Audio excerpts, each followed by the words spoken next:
I move to terminate the budget of the Office of the Vice President. Kung sa Kamara walang tanong-tanong na inaprubahan ng Appropriations Committee ang panukalang budget ng Office of the Vice President o OVP para sa susunod na taon, sa Senate Committee on Finance tumagal ng 1.5 oras ang panggigisa kay Vice President Sara Duterte.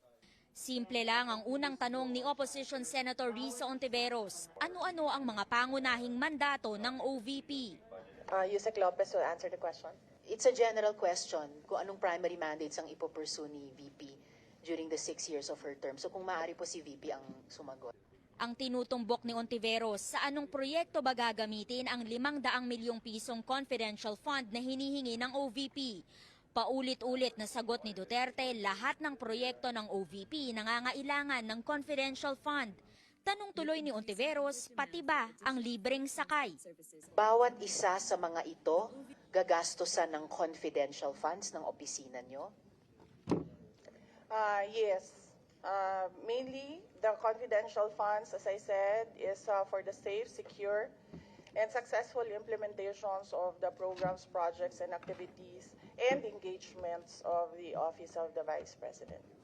Halimbawa raw sa Bulacan, isang buwang nag-surveillance ang OVP para matunton ang nasa likod ng iligal na pagbebenta ng umano'y assistance mula sa OVP.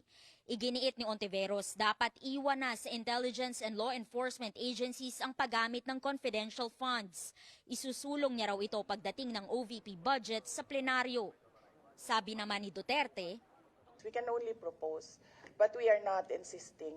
We can live without confidential funds. But of course, our work will be much easier if we have the flexibility of confidential funds. kinwestiyon naman ni Senate Minority Leader Coco Pimentel kung paanong nakagastos ng 125 million pesos na confidential funds si Duterte pagkaupo niya sa pwesto. Gayong walang ganyang item sa 2022 budget. Dahil hindi naman ang hingi ng confidential funds si dating Vice President Leni Robredo. How do we justify or reason out this situation? I'm just actually raising a legal question.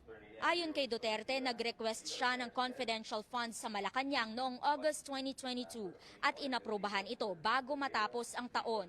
Hindi lang minorya ang nagtanong kay Duterte. Ang kaibigan niyang si Senadora Amy Marcos nang hingi ng paliwanag tungkol sa higit 400 security personnel ng OVP. Giit ng OVP, base sa assessment ng AFP at PNP ang bilang na yan. Ayon kay Duterte, walang binibigay na dagdag sweldo ang OVP sa Vice Presidential Security and Protection Group na binubuo ng mga personnel ng AFP at PNP.